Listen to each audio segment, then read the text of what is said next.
महाराष्ट्र की सियासत में इन दिनों काफी ज्यादा उथल पुथल चल रही है। यही कारण है कि नेताओं की सक्रियता से लेकर मुलाकातों का सिलसिला बहुत तेजी से चल रहा है और इस पर लगातार सभी की नजरें बनी हुई हैं। लगातार खबरें चल रही हैं कि गठबंधन में दरार पड़ गई है। संभव है महाराष्ट्र की सरकार गिर भी जाए और इस खबर को तब और हवा मिली जब केंद्रीय मंत्री नितिन गडकरी की राज ठाकरे से मुलाकात हुई। इसके अलावा बीजेपी के तमाम दूसरे नेता भी एक्टिव दिखाई दे रहे हैं। मुलाकात के तुरंत बाद ही राज ठाकरे ने भी शिवसेना पर आक्रामक होकर हमला बोल दिया। इतना ही नहीं, ठाकरे से मुलाकात के बाद शिवसेना के वरिष्ठ नेता और सांसद संजय राउत की संपत्तियों को ईडी ने कुर्क भी किया। इन सारी चीजों को जोड़कर देखा जाने लगा। ये सारी घटनाएं इस ओर इशारा कर रही हैं कि क्या महाराष्ट्र में सरकार गिरने वाली है। उधर जब मीडिया में ये मामला तेजी से उछलने लगा तो महाराष्ट्र की सत्ता में निर्णायक भूमिका निभा रहे शरद पवार ने पीएम मोदी से मुलाकात की। मोदी से मुलाकात के बाद पवार ने एक प्रेस कॉन्फ्रेंस की और उन्होंने प्रधानमंत्री नरेंद्र मोदी से हुई अपनी मुलाकात के बारे में जानकारियां दी।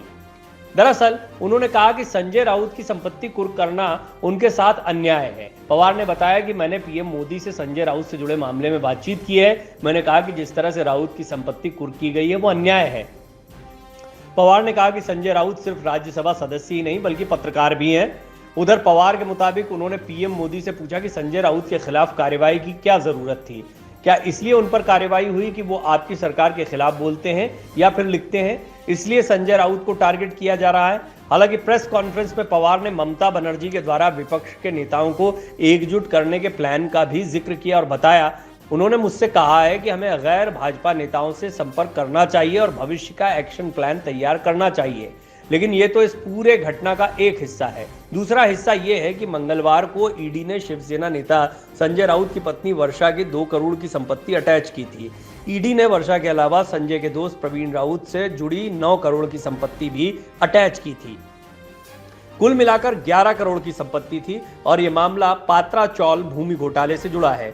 वहीं ईडी की कार्रवाई को संजय राउत ने राजनीतिक कार्रवाई बताया था। उन्होंने कहा था कि मनी लॉन्ड्रिंग के सबूत दें तो पूरी संपत्ति बीजेपी के नाम कर दूंगा। उन्होंने ये भी कहा था कि उनकी पत्नी के नाम पर जो भी प्रॉपर्टी है वो उनकी कमाई के पैसे से खरीदी गई है। हालांकि इसके बाद राउत ने यह भी कहा था कि कुछ लोग मेरे घर में आकर बोल गए थे कि सरकार गिरवाने में हमारी मदद करो, लेकिन मैंने मना कर दिया। यानी खुद ही संजय राउत ने इशारों इशारों में सरकार गिरवाने वाली बात को कह दिया। कुल मिलाकर महाराष्ट्र में सरकार की स्थिति पूरी तरह से ठीक दिखाई नहीं पड़ रही है। वहीं शरद पवार ने पीएम मोदी से मुलाकात की तो अटकलों का बाजार फिर गर्म हो गया कि महाराष्ट्र की राजनीति में महाअघाड़ी में दरार कहां तक जा सकती है।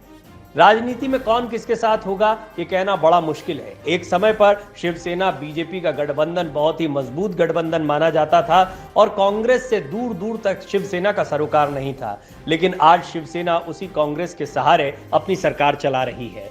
एनसीपी के अजीत पवार उद्धव ठाकरे के मुख्यमंत्री बनने से पहले ही देवेंद्र फडणवीस के साथ दिखाई दिए थे। कुल मिलाकर महाराष्ट्र में राजनीति का ऊंट किसी भी करवट बैठ सकता है। Video desk अमरउजाला.com। डाउनलोड करें अमर उजाला ऐप और पाएं खबरें लगातार।